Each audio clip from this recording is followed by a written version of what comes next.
بسم الله الرحمن الرحيم.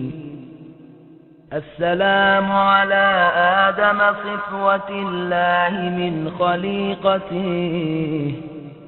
السلام على شيخ ولي الله وخيرته، السلام على إدريس القائم لله بحجته، السلام على نوح المجاب في دعوته، السلام على هود الممدود من الله بمعونته، السلام على صالح الذي توجه الله بكرامته، السلام على إبراهيم الذي حباه الله بخلته،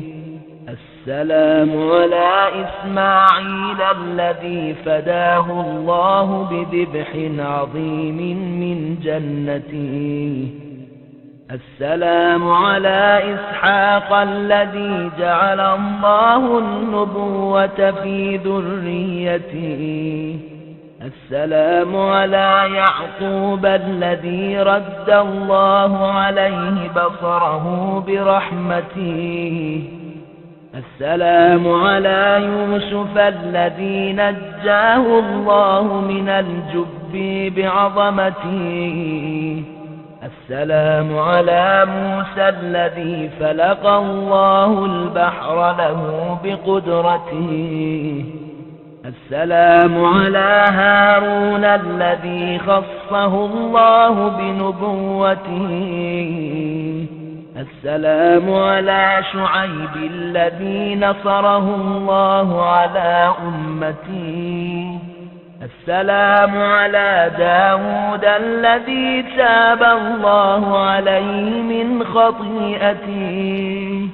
السلام على سليمان الذي ذلت له الجن بعزته،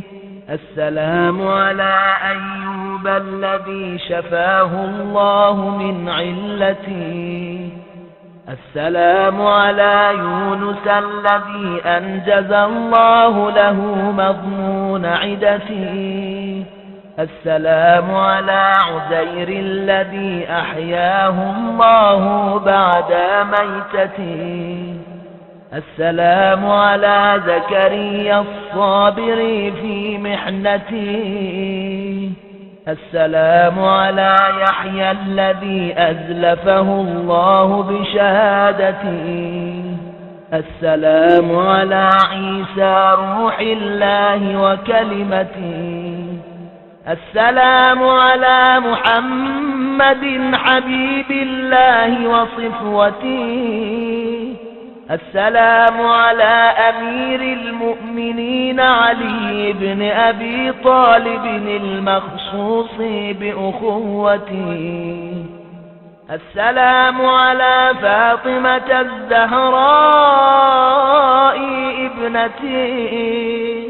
السلام على أبي محمد الحسن وصي أبيه وخليفته، السلام على الحسين الذي سمحت نفسه بمهجته، السلام على من أطاع الله في سره وعلانيته، السلام على من جعل الله الشفاء في تربته، السلام على من الإجابة تحت قبته، السلام على من الأئمة من ذريته، السلام على ابن خاتم الأنبياء، السلام على ابن سيد الأوصياء، السلام على ابن فاطمة الزهراء، السلام على ابن خديجة الكبرى، السلام على ابن سدرة المنتهى،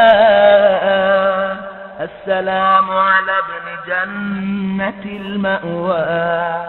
السلام على ابن زمزم والصفاء السلام على المرمل بالدماء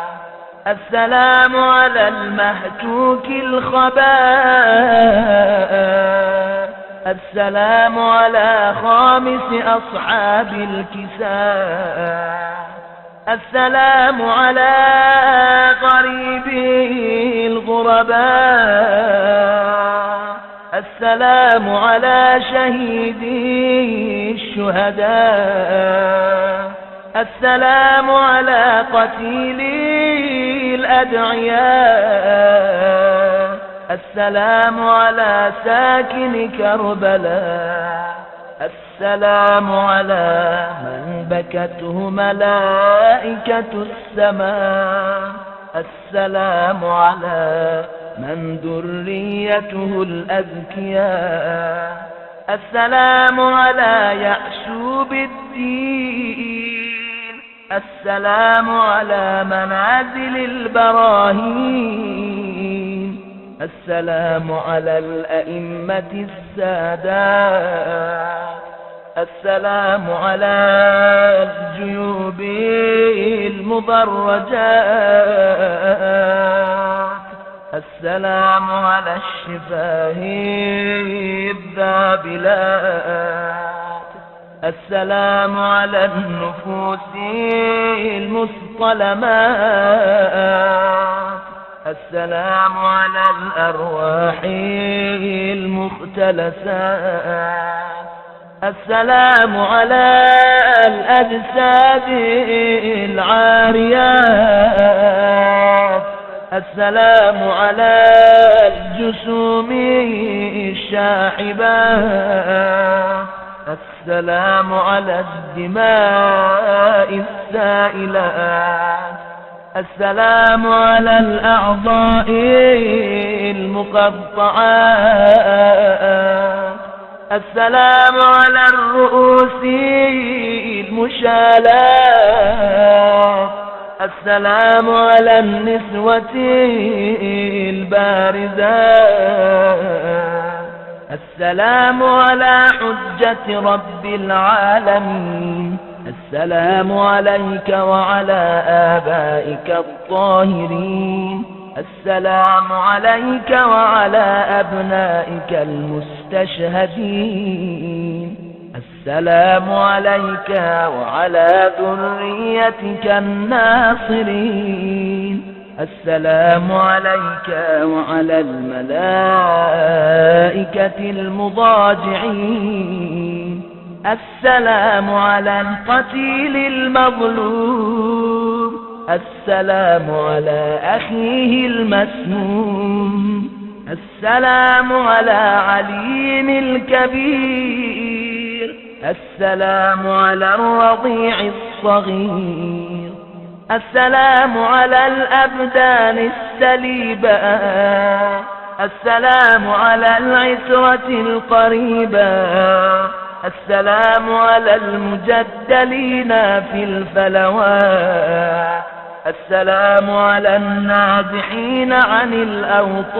الأوطان السلام على المدفونين بلا أكفان السلام على الرؤوس المفرقة عن الأبدان السلام على المحتسب الصابر السلام على المظلوم بلا ناصير السلام على ساكن التربة الزاكية السلام على صاحب القبة السامية السلام على من طهره الجليل السلام على من افتخر به جبرائيل السلام على من ناغاه في المهد ميكائيل السلام على من نكثت ذمته السلام على من هتكت حرمته السلام على من أريق بالظلم دمه، السلام على المغسل بدم الجراح، السلام على المجرع بكاسات الرماح، السلام على المضام المستباح، السلام على المنحور في الوراء، السلام على من دفنه أهل القرى، السلام على المقطوع الوتين، السلام على المحامي بلا معين، السلام على الشيب الخضيب، السلام على الخد التريب، السلام على البدن السليم، السلام على الثغر المقروع بالقضيب، السلام على الرأس المرفوع، السلام على الأجسام العارية في الفلوات تنهشها الذئاب العاديات وتختلف إليها السباع الضاريات. السلام عليك يا مولاي وعلى الملائكة المرفرفين حول قبتك الحافين بتربتك الطائفين بعرفتك الواردين لزيارتك.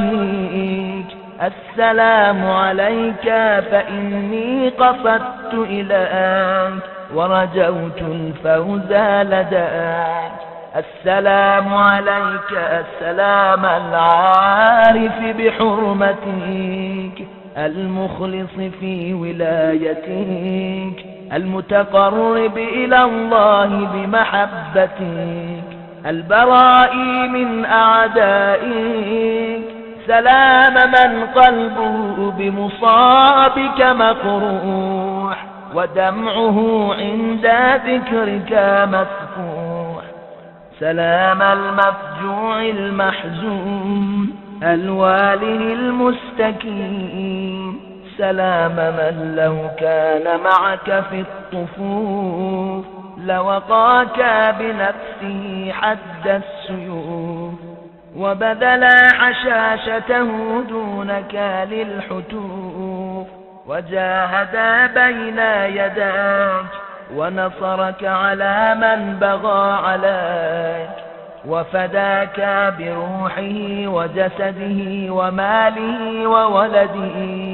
وروحه لروحك فداء وأهله لأهلك وقار. فلئن أخرتني الدهور وعاقني عن نصرك المقدور ولم أكن لمن حاربك محاربا ولمن نصب لك العداوة مناصبا فلأندبنك صباحا ومساء ولأبكين لك بدل الدموع دماء حسرة عليك وتأسفا على ما دهاك وتلهفا حتى أموت بلوعة المصاب وغصة الاكتياب. أشهد أنك قد أقمت الصلاة وآتيت الزكاة وأمرت بالمعروف ونهيت عن المنكر والعدوان وأطعت الله وما عصيته وتمسكت به وبحبله فأرضيته وخشيته وراقبته واستحييته وسننت السنان وأطفأت الفتان ودعوت إلى الرشاد وأوضحت سبل السداد. وجاهدت في الله حق الجهاد، وكنت لله طائعا ولجدك محمد صلى الله عليه وآله تابعا، ولقول أبيك سامعا، وإلى وصية أخيك مسارعا، ولعماد الدين رافعا، وللطغيان قامعا، وللطغاة مقارعا، وللأمة ناصحا، وفي غمرات الموت سابحا، وللفساق مكافحا، وبحجج الله قائما، وللإسلام والمسلمين راحما، وللحق ناصرا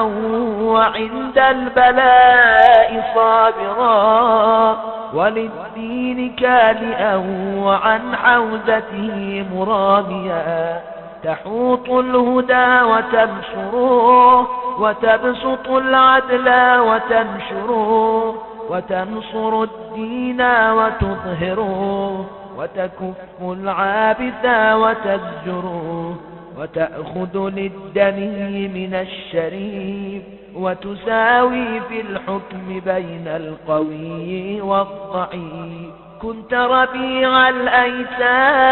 الأيتام وعصمة الأنام، وعز الإسلام ومعدن الأحكام، وحليف الإنعام، سالكا طرائق جدك وأبيك، مشبها في الوصية لأخيك، وفي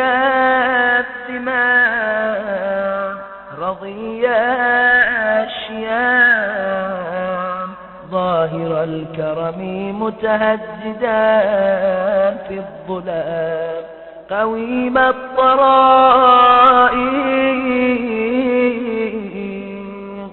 كريم الخلائق، عظيم السوابق، شريف النساب،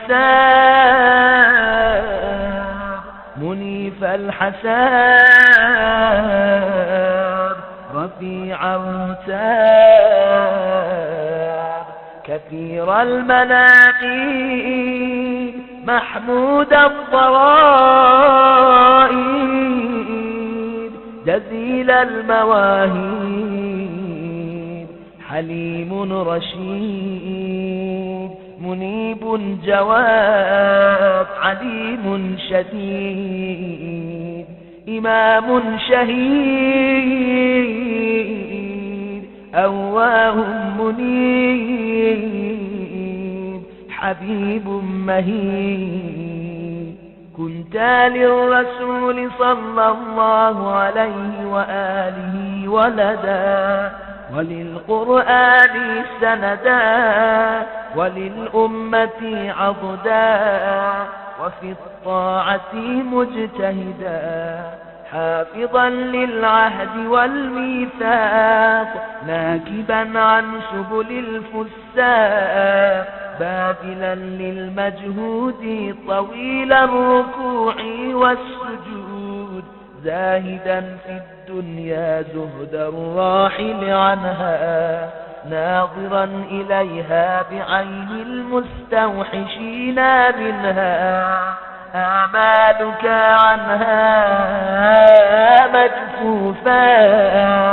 وهمتك عن زينتها مصروفا، وألحاظك عن بهجتها مطروفا، ورغبتك في الآخرة معروفا، حتى إذا الجور مد باعا، وأسكر الظلم قناعا، ودعا الغي أتباعا، وأنت في حرم جدك خاطين، وللظالمين مباين، جليس البيت والمحراب، معتزل عن اللذات والشهوات، تنكر المنكر بقلبك ولسانك على حسب طاقتك وإمكانك، ثم اقتضاك العلم للإنكار ولزمك أن تجاهد الفجار، فسرت في أولادك وأهاليك وشيعتك ومواليك، وصدعت بالحق والبينات، ودعوت إلى الله بالحكمة والموعظة الحسنة، وأمرت بإقامة الحدود والطاعة للمعبود، ونهيت عن الخبائث والطغيان، وواجهوك بالظلم والعدوان، فجاهدتهم بعد الإيعاد إليهم وتأكيد الحجة عليهم، فنكثوا ذمامك وبيعتك، وأسخطوا ربك وجدك، وبدأوك بالحرب، فثبت للطعن والضار، وطحنت جنود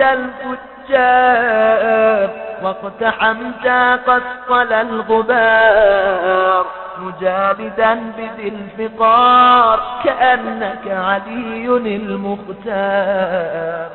فلما رأوك ثابتا جاش غير خائف ولا خاش، نصبوا لك غوائل مكرهم، وقاتلوك بكيدهم وشرهم، وأمر اللعين جنودا فمنعوك الماء وورودا، وناجدوك القتال وعاجلوك النزال، ورشقوك بالسهام والنبال، وبسطوا إليك أكف الإسلام، ولم يرعوا لك ذماما ولا راقبوا فيك آثاما، في قتلهم أولياءك ونهبهم رحالك، وأنت مقدم في الهبوات ومحتمل للأبيات. قد عجبت من صبرك ملائكة السماوات، فأحدقوا بك من كل الجهات، وأثخنوك بالجراح، وحالوا بينك وبين الرواح، ولم يبقى لك ناصير، وأنت محتسب صابر، تذب عن نسوتك وأولادك، حتى نكسوك عن جوادك، فأويت إلى الأرض جريحا، تطأك الخيول بحوافرها، وتعلوك الطغاة ببواترها، قد رشحا للموت جبينك، واختلفت بالانقباض والانبساط شمالك ويمينك،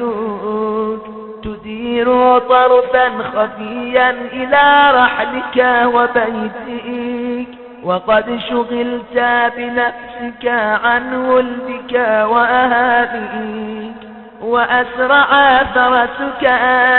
شاردا إلى خيابك، قاصدا محمحما باكيا. فلما رأينا النساء جوادك مخزيا، ونظرنا سرجك عليه ملويا، بردنا من الخدور ناشرات الشعور، على الخدود لاطما.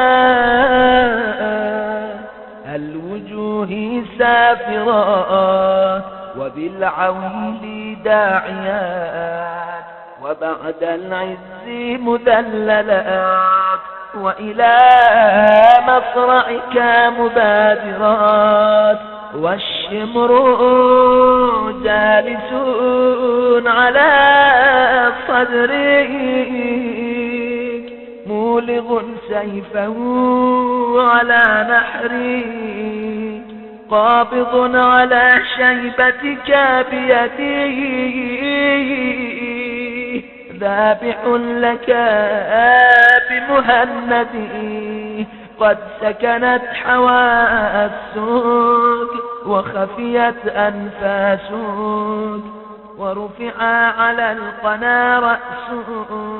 وسبيا أهلك كالعبيد وصفدوا في الحديد فوق أقتاب المطيات تلفح وجوههم حر الهاجرات يساقون في البراري والفلوات أيديهم مغلولة إلى الأعناق يطاف بهم في الأسواق الويل للعصاة الفساق لقد قتلوا بقتلك الإسلام وعطلوا الصلاة والصيام ونقضوا السنن والأحكام وهدموا قواعد الإيمان وحرفوا آيات القرآن وهمجوا في البغي والعدوان لقد أصبح رسول الله صلى الله عليه وآله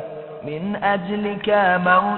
موتورا وعاد كتاب الله عز وجل مهجورا وغودر الحق إذ قهرت مقهورا وفقد بفقدك التكبير والتهليل والتحريم والتحليل والتنزيل والتأويل وظهر بعدك التغيير والتبديل والإلحاد والتعطيل والأهواء والأضاليل والفتن والأباطيل فقام ناعيك عند قبر جدك الرسول صلى الله عليه وآله فنعاك إليه بالدمع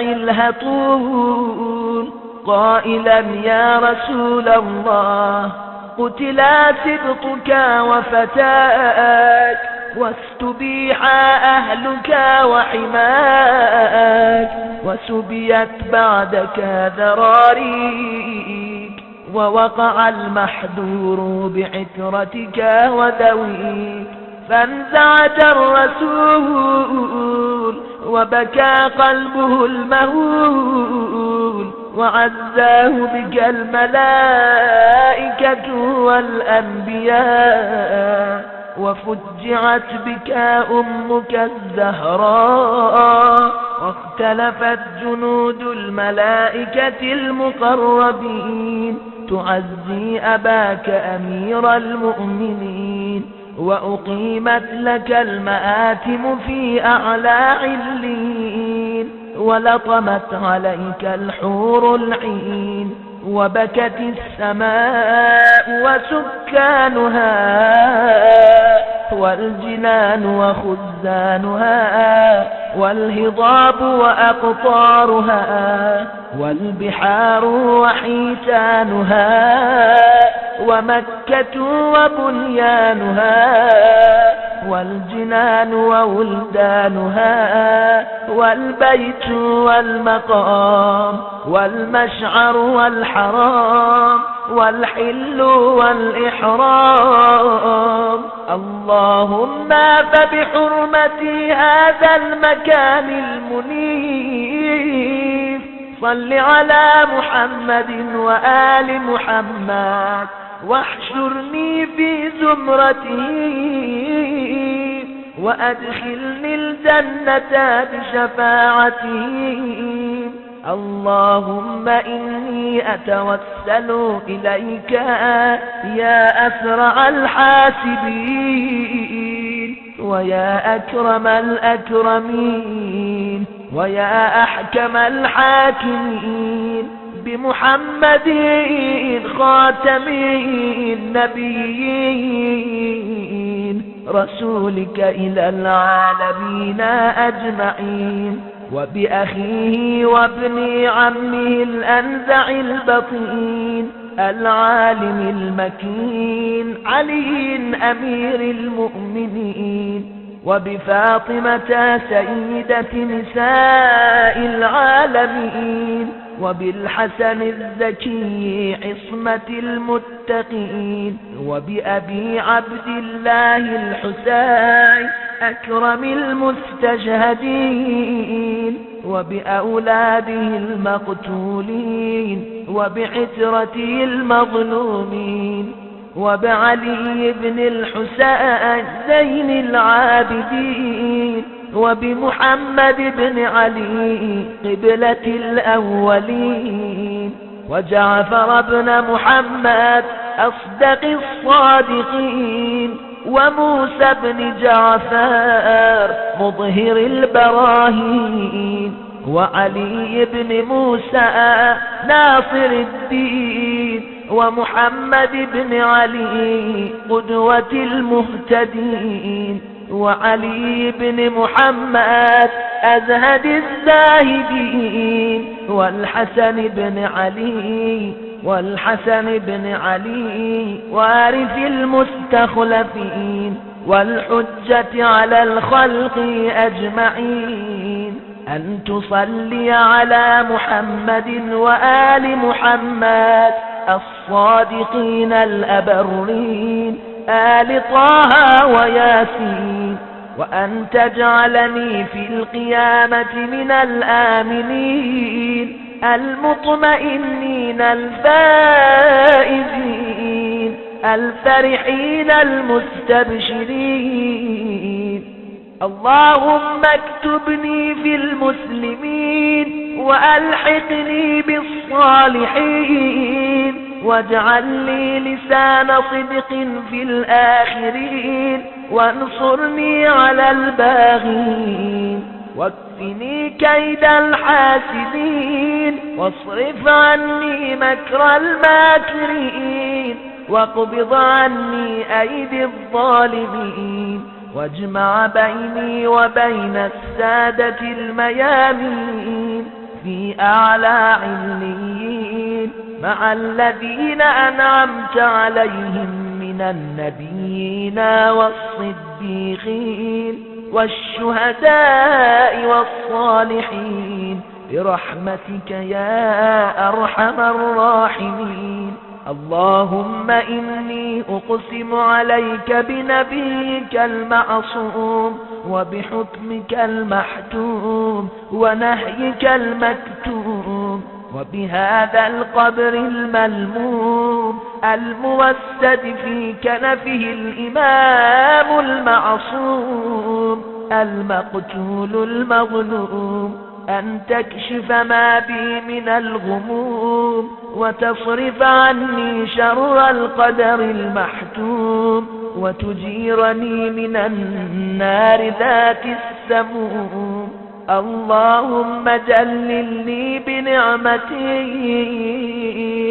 ورضني بقسمك وتغمدني بجودك وكرمك وباعدني من مكرك ونقمك. اللهم اعصمني من الزلال وسدد لي في القول والعمل وافسح لي في مدة الأجال واعفني من الأوجاع والعلال وبلغني بموالي وبفضلك أفضل الأمال. اللهم صل على محمد وآل محمد وقبال توبتي وارحم عبرتي وأقلني عثرتي ونفيس كربتي واغفر لي خطيئتي وأصلح لي في ذريتي. اللهم لا تدع لي في هذا المشهد المعظم والمحل المكرم ذنبا إلا غفرته، ولا عيبا إلا سترته، ولا غما إلا كشفته، ولا رزقا إلا بسطته، ولا جاها إلا عمرته، ولا فسادا إلا أصلحته، ولا أملا إلا بلغته، ولا دعاء إلا أدبته، ولا مضيقا إلا فرجته، ولا شملا إلا جمعته، ولا أمرا إلا أتممته، ولا مالا إلا كثرته، ولا خلقا إلا حسنته، ولا إنفاقا إلا أخلفته، ولا حالا إلا عمرته، ولا حسودا إلا قمعته، ولا عدوا إلا أرديته، ولا شرا إلا كفيته، ولا مرضا إلا شفيته، ولا بعيدا إلا أدنيته، ولا شعثا إلا لممته، ولا سؤالا إلا أعطيته. اللهم إني أسألك خير العاجلة وثواب الآجلة. اللهم أغنني بحلالك عن الحرام وبفضلك عن جميع الأنام. اللهم إني أسألك علما نافعا وقلبا خاشعا ويقينا صادقا وعملا زاكيا وصبرا جميلا وأجرا جزيلا. اللهم ارزقني شكر نعمتك علي وزدني في إحسانك وكرمك إلي، واجعل قولي في الناس مسموعا وعملي عندك مرفوعا وأثري في الخيرات متبوعا وعدوي مقموعا. اللهم صل على محمد وآل محمد الأخيار في آناء الليل وأطراف النهار، واكفني شر الأشرار وطهرني من الذنوب والأوزار، وأجرني من النار